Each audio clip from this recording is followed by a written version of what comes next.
पौधे, पर्यावरण, यही हमारा आज का सब्जेक्ट है। हम कैसे पेड़ों को, पर्यावरण को, एनवायरनमेंट को बचाएं अपने लिए, अपने आने वाले फ्यूचर के लिए और आने वाली जेनरेशन्स के लिए भी पेड़ पौधे कितने इम्पोर्टेंट हैं, आज हम इसी पे चर्चा करेंगे। Hello and welcome to another episode of TVP the valid point. आज हम बात करेंगे पर्यावरण की और क्लाइमेट चेंज की। क्लाइमेट चेंज के बारे में हम सब जानते हैं, लेकिन हम सब जान करके भी इस क्लाइमेट चेंज के बारे में अनजाने बने रहना चाहते हैं। लेकिन कोयला ज़रूरत भी है और कोयला मुसीबत भी है। कोयले के ऊपर अगर हम बात करें तो क्लाइमेट चेंज की सबसे बड़ी वजहों में से एक वजह, या फिर हम ये कह लें कि क्लाइमेट चेंज की सबसे बड़ी वजह कोयला जलाना है। दुनिया में कोयले के ऑल्टरनेटिव्स नहीं मिल रहे हैं, लेकिन दूसरी तरफ हमें पर्यावरण को भी बचाना है। तो आज हम इसी पर बात करेंगे कि इसके कोई ऑल्टरनेटिव्स हो सकते हैं। इसके ऊपर ग्लासगो समिट में क्या बात हुई। ग्लासगो क्लाइमेट समिट में 40 से ज़्यादा देशों ने रिन्यूएबल एनर्जी का यूटिलाइज़ करने का वादा किया है, लेकिन भारत को मिलाकर कई और बड़े देशों ने इस पर हामी अभी नहीं भरी है। इन कई और बड़े देशों में चाइना आता है, अमेरिका आता है, ऑस्ट्रेलिया आता है और भी कई बड़े देश आते हैं।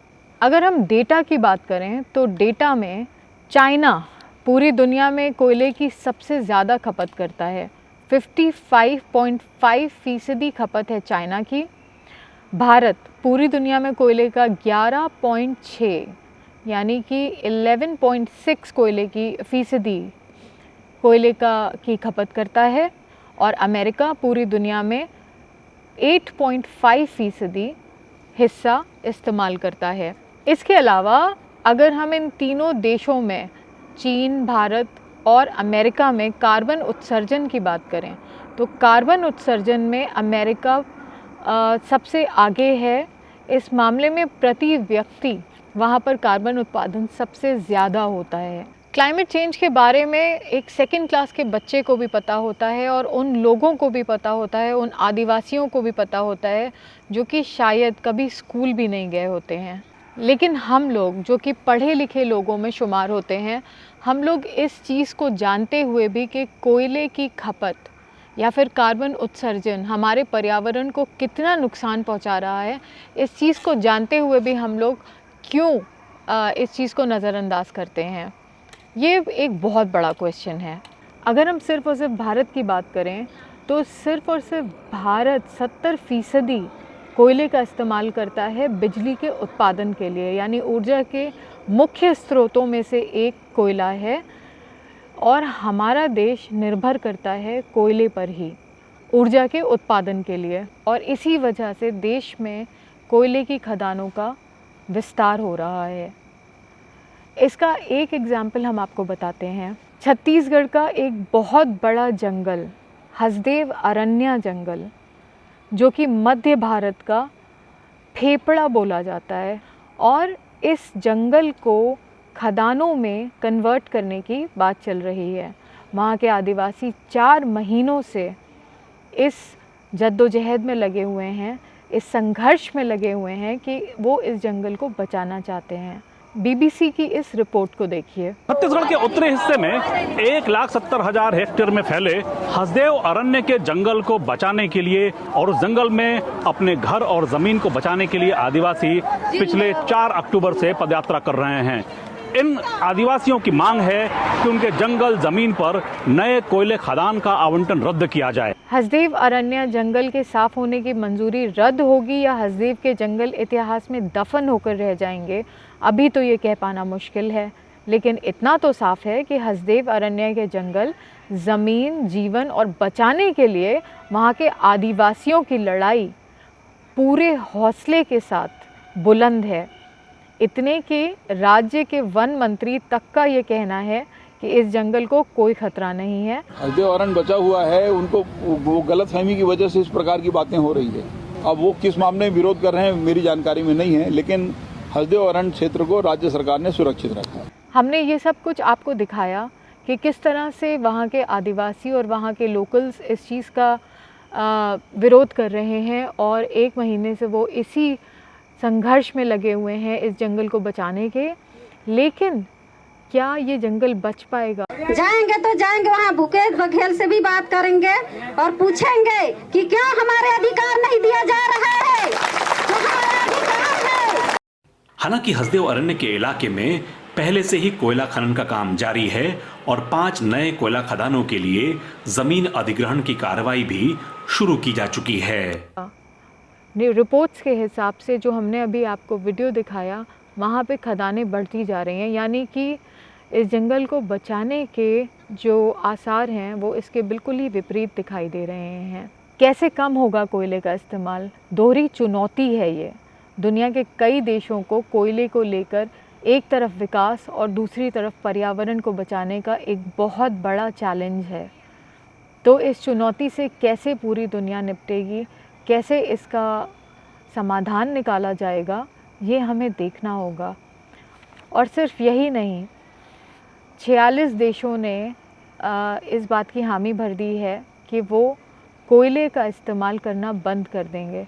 लेकिन इन 46 देशों के अलावा जो बड़े देश हैं जैसे कि भारत, चाइना, अमेरिका, ऑस्ट्रेलिया, इन देशों ने, इनके अलावा भी और बड़े देश, इन देशों ने अभी तक हामी नहीं भरी है। तो क्या हम अपने एनवायरनमेंट को बचा पाएंगे अपने बच्चों के लिए? और आज के बच्चे जो कि ये सब कुछ पर्यावरण के बारे में पढ़ते हैं, एनवायरमेंटल साइंसेस में जो उनको पढ़ाया जाता है, छोटे बच्चे भी इस बात को जानते हैं कि अगर पेड़ नहीं होंगे, जंगल नहीं होंगे तो पानी की किल्लत होगी, तो क्लाइमेट चेंज होगा, जो कि हो ही रहा है। और हमने ये चीज़ न्यूज़ में देखी है, न्यूज़ में देखते ही रहते हैं, लेकिन हम इसके लिए कुछ नहीं करते। इसके लिए हमें बहुत ज़्यादा संजीदा होना पड़ेगा और सिर्फ बात करने से बात नहीं बनेगी, इसके लिए हमें स्टेप्स भी लेने होंगे। हमें खुद मिलकर पेड़ लगाने होंगे और पेड़ों को बचाना भी होगा।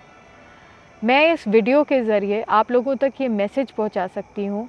अब ये आपकी भी जिम्मेदारी बनती है कि आप भी इसके लिए कुछ करें और आप भी इसके लिए आगे बढ़ें, कदम बढ़ाएं। इन आदिवासियों की तरह कभी हम सुनते हैं कि 50,000 करोड़ के हीरों के लिए जंगलों को काटा जाना होगा, कभी हम सुनते हैं कि कोयले की खदानों के विस्तार के लिए जंगलों को काटा जाना होगा। इन जंगलों के काटने से हमारे पर्यावरण पे क्या असर पड़ेगा, क्या ये हमें नहीं पता? पढ़े लिखे लोगों को भी क्या इस बारे में नहीं पता? इसके बारे में हमें बहुत ही गहराई से सोचना होगा और बहुत ही ज़्यादा इसके ऊपर ध्यान देना होगा। हमें आगे आना होगा और अपने पर्यावरण को खुद बचाना होगा, अपने लिए, आने वाली जेनरेशन्स के लिए और दुनिया को क्लाइमेट चेंज से बचाने के लिए। अब हम आते हैं एक और न्यूज़ से जो कि एनवायरनमेंट से ही जुड़ी हुई है।